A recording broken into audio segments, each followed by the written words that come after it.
It's been a few years now since I started sharing what I know about drawing on the internet. It started out on Reddit, on the Art Fundamentals subreddit, and that eventually developed into its own website. And I found that through the act of trying to explain this material to others, I went from vaguely understanding or even misunderstanding what I was taught by my instructors to really getting a stronger grasp on what it is that was important to me in terms of learning how to draw and being able to communicate that more clearly and more consistently to my audience. Because of this continuous development, I've found that I've had to go back and update lessons, change the content, produce new videos, and kind of keep things growing. And so this video marks probably, I'd say, the third major incarnation of the website, but it marks a full rebuild of the content and the way it's being delivered. Where the Drawabox lessons, each lesson used to be a single page, a very long, just sprawling thing, which tended to be a lot for people to take in. Now it's been divided into multiple pages per lesson, trying to get more video content in there to work alongside the written content. It doesn't replace it, but I figure that presenting the same content in multiple formats will help students to process it over and over again and allow it to sink in. In this video, we're not going to tackle any specific exercises or techniques or anything like that. This one is just about what you need to know before going into these lessons. I've had a lot of students who rush in, who don't really think about how they should be applying the techniques or even approaching the exercises, and it really does slow them down, especially since a vast number of my students, I guess, don't actually interact with me on the Discord server, on the subreddit, or through any other means like that, or interact with the rest of the community. There are a lot of people who are going through these lessons in a bubble, and frankly, they shouldn't, because you're not necessarily equipped to be able to critique your own work. You don't have the analytical skills to kind of go through your own mistakes and identify them, even with all of this laid out in front of you. But just in case, I still want to try and make the content as effective and as easily processed as it can be, even if people make that decision. So this video is going to be all about what you need to know going into these lessons and how you should be approaching them, and also a little bit about what Drawabox is about and what it aims to teach you. So we're going to be answering a few questions. They're the major, what, how, and who. To start with, what is Drawabox about? Drawabox has a few major goals. You've got the kinds of techniques and skills that I want to teach you, but perhaps more importantly are the principles and the habits that I want to instill. A lot of students will go into this focusing so much on the result of each individual drawing. This isn't surprising in the least. I mean, we live in a world where we're bombarded with social media, where it's so easy to take your drawing, post it on the internet, and start mining for those likes and those reactions and whatever else, the little hearts on Instagram. And on top of that, you've got a lot of online tutorials, so much free content out there that focus on just how do you draw this thing, or how do you take this limited slice of a challenge and do that well. They focus so much on the end result without really teaching you all the steps that you really need to get there. The reason, of course, being that that's entertaining. That's what makes you popular, that's what gets you the views. Drawabox has never really been about that, or at least not exactly. Of course, I'm interested in getting views and money and whatever. I'm not a saint. But the point is that Drawabox drops you in to kind of face the music. Learning to draw is hard work. It doesn't happen in a day. It doesn't happen with one lesson. And even once you finish all the Drawabox lessons, you're not going to be a master of drawing. You're only going to understand the roadmap that you need to take to keep practicing, to keep developing your skills, the kinds of exercises that you can use to do that, to take yourself the rest of the way. It's literally just giving you the first directions. It's a very long journey, and even Drawabox itself can take months and months to complete. And more than that, Drawabox gets you comfortable with the idea of failure. And a lot of people have kind of nitpicked on the use of the word failure. It's a word that I love because people think about it, and with the way that we're taught at schools and the way that we are faced with the variety of challenges in our lives, we often see them in terms of success and failure. Failure is to be abhorred. You want to avoid it, do anything at any cost to keep yourself from failing. You have to strive for success. And I don't think that's healthy, because when you're sitting there and you have to do an exercise daily and you draw your lines or you draw your boxes or whatever, and you're making mistakes, if you see those mistakes as something horrible, as something that defines you as a person, then you're not going to be able to do that the next day or the day after. You're eventually going to wear yourself down, and out of self-hatred, you're going to give up.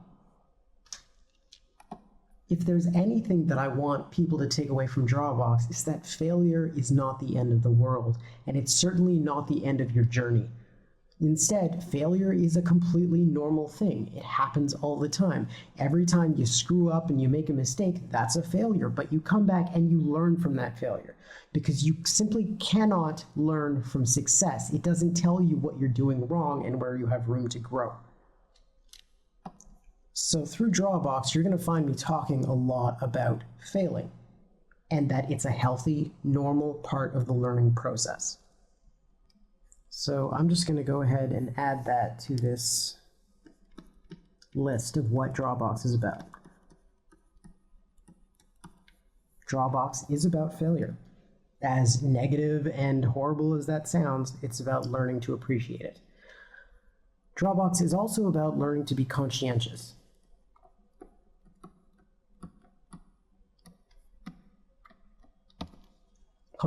Conscientiousness, is all about having the patience to plan and prepare and to think through every single thing you do, every action you make, every line that you put down on the page. It's about thinking about what it contributes to your drawing and whether or not that line can do better or can be done better, or whether its task is already being accomplished by another mark that exists. And a lot of people are familiar with sketching and being rough and loose, and that is great. I'm not saying that's bad by any stretch. I'm saying that what we're doing here is we're specifically trying to develop certain habits where your subconscious will stop you just for a split second before you actually draw, just to process this just a little bit. In order to reach that point, we really put a lot of stress on taking your time with every single mark and thinking about what you're trying to achieve before you set yourself to doing it.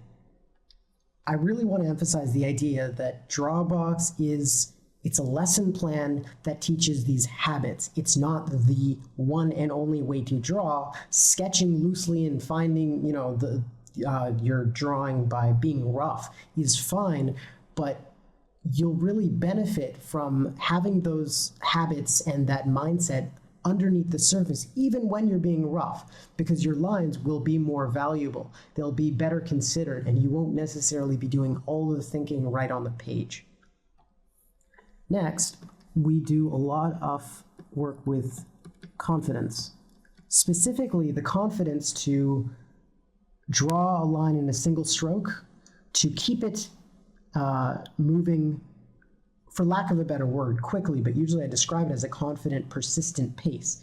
Because when you draw slowly and carefully, your line wobbles because your brain is continually making course corrections as you go. And we'll deal with this more in lesson 1. This is technically lesson 0. But one important thing to keep in mind is that this doesn't contradict the previous point. Conscientiousness is about being careful, but it's about being careful and taking your time at the right points. You also need to learn when to be confident, and that is generally when your pen touches the page. You have to commit yourself and you have to draw that line. Any opportunity to to improve your chances of being accurate are now over. You are committed, and you make your mark, and you may make a mistake, you may fail, but that doesn't matter. You have further opportunities to work to do better, and also you have a lot more that you can do with a single confidently drawn consistent stroke, even if it misses the mark, than you could with a wobbly line. A wobbly line really isn't good for much, especially when it comes to conveying the illusion of solidity in 3D space, which is what we're going to get into next. We want to develop your spatial awareness.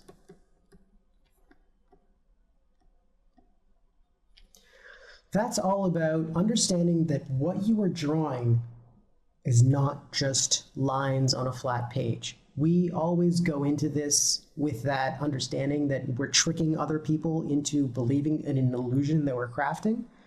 But really, the first person we need to trick is ourselves. We need to believe that what we are drawing is not just, not just these loose collections of lines, but you need to be able to understand that what you're drawing in, the space that you are working in, is not two-dimensional. It is three-dimensional. There's depth to it. There's a whole world beyond this page. The page that you're drawing on is nothing more than a window into a larger space where you are constructing solid, believable forms that cannot simply be ignored when it's convenient. Once you've drawn a form there, you need to deal with it in a way that you might deal with, say, if you were sculpting a form. You'd created it in the real world, and now if you want to change it, you need to think about how it exists in 3D space. You can't just start sculpting something new directly on top of it. You have to solve that problem that you've laid out in front of yourself. And that leads into construction, which is one of the most fundamental concepts that I think is missing in a lot of the art instruction that you find.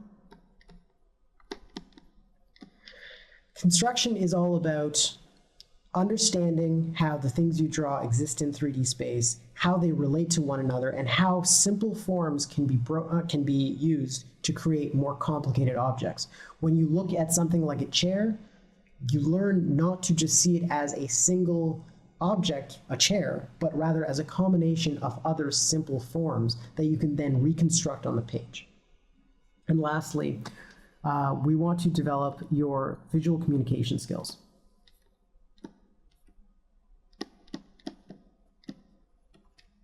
Visual communication is literally the goal that we are achieving in our drawings.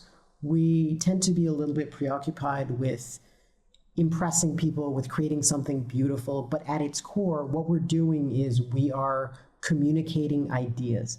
And this leans more towards my profession as a concept artist, but it really does apply across the board.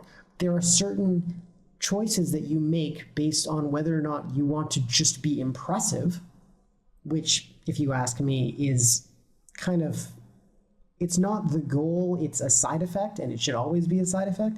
The things we draw are generally going to be impressive if we do it well, but that's not what we should be aiming for. We should be aiming for knowing what we're trying to communicate and getting that across. For example, is a dog furry? If a person's skin rough, or is it smooth? Is an object oriented in the right way that you mean to have it be? These are all very specific things that we want to get across, and conveying fur doesn't necessarily mean just going to town with incredibly dense detail. All you need to do is, put a few little tufts of hair along the silhouette, and you're already communicating the idea that it's furry. You don't need to do more than that. And because you don't need to, that leaves you open to making certain key decisions that will help you communicate other things at the same time. It's very easy to accidentally go overboard with one of your goals and make it very difficult to achieve the communication of another point or another attribute of what you're drawing. But again, all of this are things that we're going to get into in later lessons. This is just an introduction to these as our major overarching goals.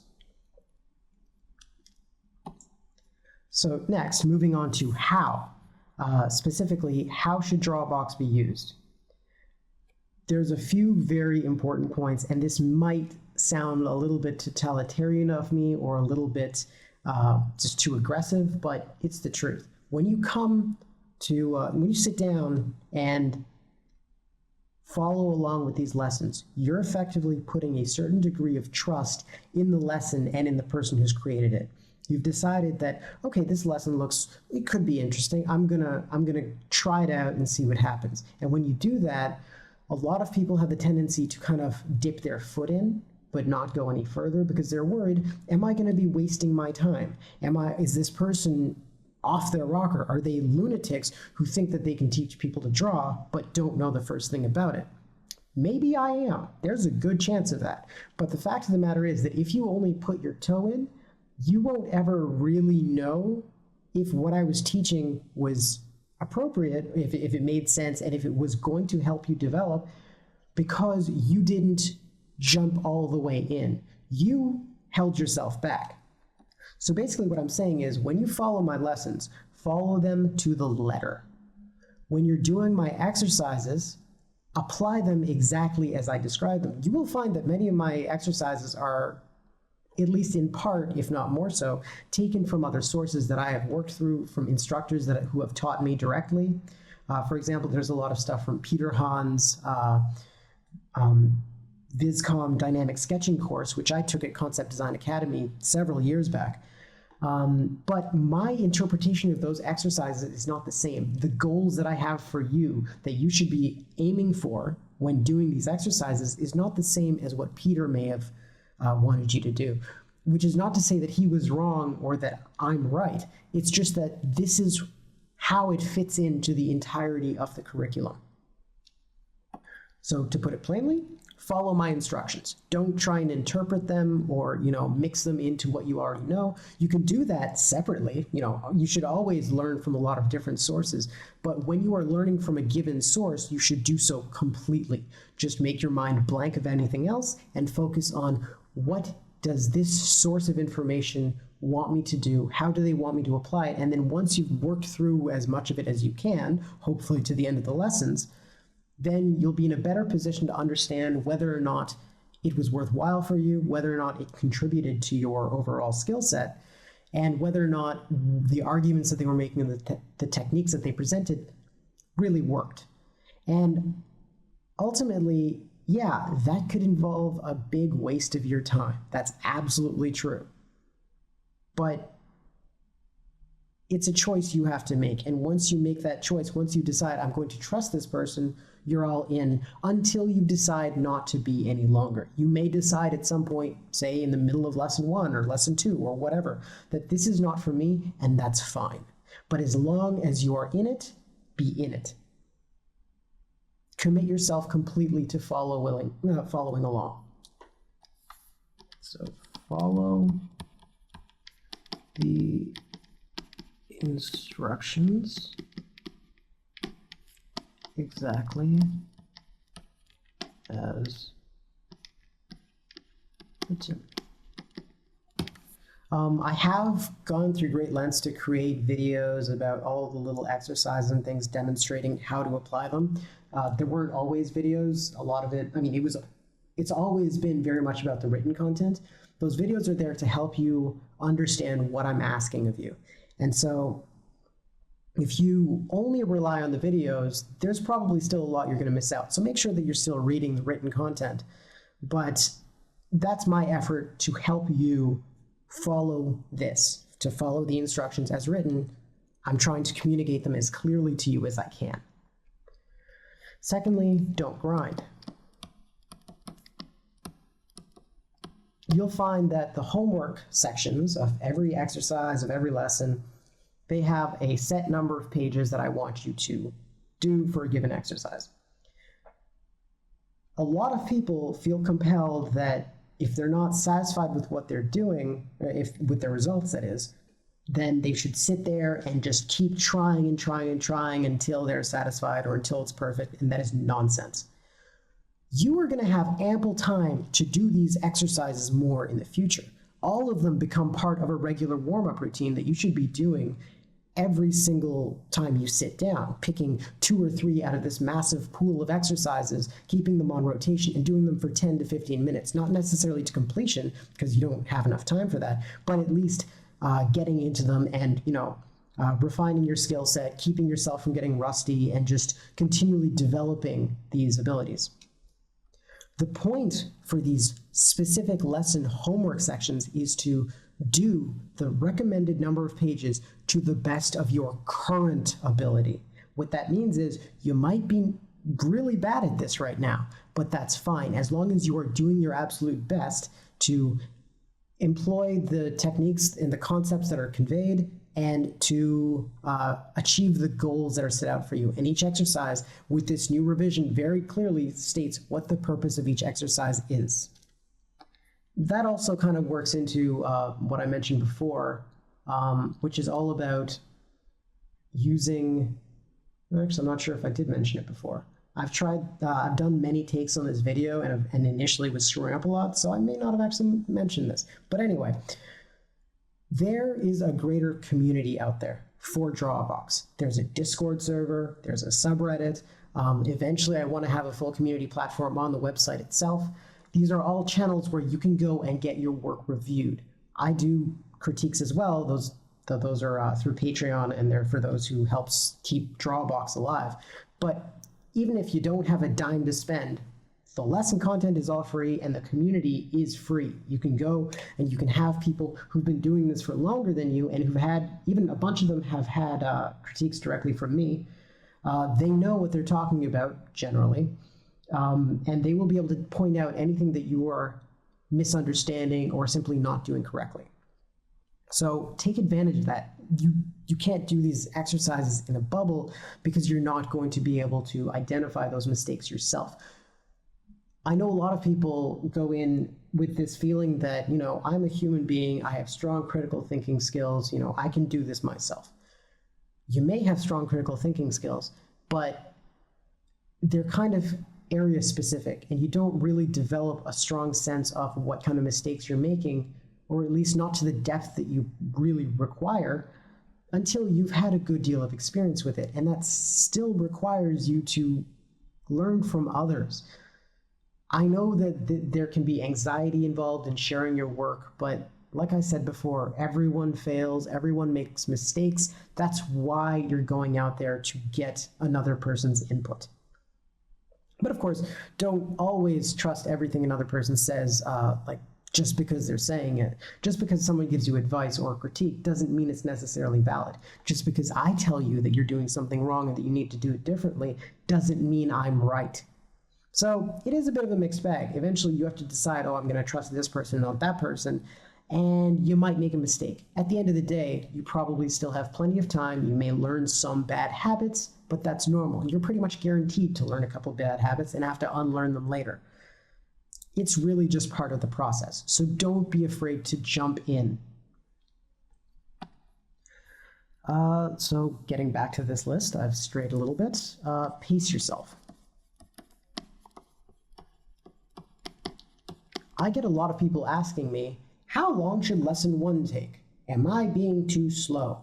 The answer is go away, because there is no answer to those questions. There's such thing as going too fast and rushing too much, but there is no set time in which you must complete the exercises or the lesson or any of that. You, like I said before, need to only focus on doing each exercise to the best of your current ability. Eventually, putting more time into something is not going to yield any more of a return. But until you hit that point, you need to be patient with yourself and with the exercise, and you need to focus on applying the correct techniques. For example, in lesson 1, we talk about ghosting your lines. It's a whole process that really serves as the bedrock for many of these lessons and many of the concepts that we get into. But it basically means planning and preparing before every single mark. And if you're not doing that, if you are rushing through, just drawing your lines willy-nilly, then you're rushing and your work is going to be sloppy and you're going to learn less from it, and whoever is critiquing your work is going to have a less accurate picture of what you actually understand and what you can actually do. I've had people submit homework to me, and despite paying me money, I've told them, this is not the best of your current ability. You can do far better than this. Go back and start over from the beginning of that lesson. And so just save yourself the trouble and be patient with yourself. You don't need to do this quickly. It's not a race. Just take your time. And I actually already mentioned this one, and it's don't work in a vacuum.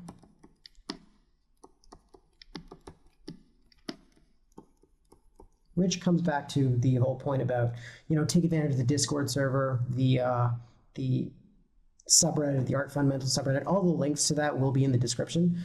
And I'm sure there are other communities. I've seen people try and start groups on DeviantArt following the Drawabox lessons. There are other people who are doing them. So, if you have friends who are doing them, even that can help. Although, having someone more experienced is always better. Just make sure that whoever you're listening to does understand the specific goals of these exercises and is not just looking at your work and giving you critiques based on their general understanding of things. Because we do have very specific goals with each exercise, and these exercises can be modified to serve other goals, but that's not what we're doing. So someone who is not familiar with them may give you advice that is not entirely relevant. So, which is why, the Discord server and the subreddit are great places to get critiques. Lastly, we're just going to talk about who this is for. Who is Drawabox for? When I started this, I started it because I just come back from Concept Design Academy. This was like 4 years ago, something like that. Actually 4.5 or something. I was amazed with what I had learned, because I spent years and years drawing as a teenager and just spinning my wheels, wasting my time. I didn't go through exercises. I just drew what I wanted, and I wasn't really improving. What I learned at Concept Design Academy, largely from people like Peter Hahn, Kevin Chen, James Paik, and John Park, what I learned was that there are specific things that you can do to develop your fundamental skills, and that is what matters most. I had been moving forward, and I was making a little bit of progress here and there. It was very slow, but I learned that that my fundamentals was like a block of Swiss cheese. It was full of holes, and those holes needed to be filled with something in order for the drawings that I built on top of that foundation to actually be able to stand on their own. And so when I decided that I'm going to share this with others, whether or not I understand it well enough, I decided I could help other people who are in the same situation as me. People who were self-taught, people who were, who had just, decided to pick up a pencil and draw. And so I initially crafted these lessons for them. And the thing is, it just so happens that the skills, the way that they need to have the content delivered is the same as what beginners need. So these lessons are also perfectly fine for beginners. The long and the short of it is that it's really fine for anyone and everyone if you're just starting out, or if you've been at it for a while and need to revise your fundamentals. This is for you. But no matter where you are, I recommend that you start from the beginning, even though it may feel kind of stupid and repetitive and, oh, I know what I'm doing. Just blank your mind and start from the beginning and work through it. If you do have that skill set mostly fleshed out already, you'll get through it pretty easily. If you don't, and you may not know that you don't, because a lot of people come into lesson 1 saying, oh my God, this was so much harder than I expected, then you'll benefit from having taken the time to actually deal with it properly. So just to keep the list going, self-taught, artists, and beginners. And frankly, everyone else. I've had a lot of pretty accomplished artists who still go back to those lessons just because the exercises are right there. They're easy to do. I mean, once you know what you're doing. And, it's just something that you can pull out to quickly, refresh yourself, because learning never stops. I'm still learning. I learn every single day from every critique that I write of someone else, from every demo that I do for someone. I'm still learning. And there are plenty of artists out there who are vastly more skilled than I am, who themselves practice every single day. So these things are really for everyone. There's one last thing that I'm going to mention. This video has already gotten really long, longer than the previous intro videos that I've done, but there's one important thing that I clearly didn't convey strongly enough in the past. Do not devote all your time to improving and growing as an artist. There are a lot of people out there who see these lessons and these exercises and they get really excited because it gives them something to draw and something to do, and they will spend all their time doing it. And some of them are, they'll do great, and they'll be able to keep up because that's just part of their personality. And more people than that will find themselves getting horribly burned out, because these exercises, especially towards the beginning, the first two, which you will spend a lot of time on, they're kind of boring and they're dry and they're not meant to be interesting. I'm not here to entertain you. I'm here to teach you exercises that are effective. And the point is that if you spend all of your time on these, not only do you have a high risk of burning out, you also risk coming back with all of these technical skills and not really knowing how or where to apply them. Instead, I want you to split up the time that you spend drawing. I want you to take 50% of it and put it towards improving, learning and all that, whether it's from Drawabox or whatever other sources, doing exercises, doing structured studies and that sort of thing. But the other 50%, I want you to draw just for the fun of it. Don't worry about improving. Your drawings don't need to get better every step in terms of this 50% chunk. Just focus on enjoying yourself, have fun, and remind yourself why you're doing this in the first place. There's a lot that people forget in terms of doing that. A lot of people will feel, oh, I'm not ready to draw this thing that I wanted to draw. It doesn't matter. No one is expecting you to do a good job. All I want you to do is retain that enjoyment, because as you work on the other 50%, which is just learning and doing the exercises, you will pick up these skills and they will start to show in your other area, in your fun drawings, basically. And so I don't want you to think that it all needs to be practice, practice, practice. And I don't want you to think that even if you can, that it should be. It can really damage your progress if you're not reminding yourself why you're doing it, and if you're not giving yourself a chance to subconsciously apply what you're learning. It really doesn't matter if you're, skill-wise ready to tackle designing that character that you wanted to make, or drawing that architecture or those landscapes, or doing those crazy illustrations of your D&D characters or the stories that you have in your head.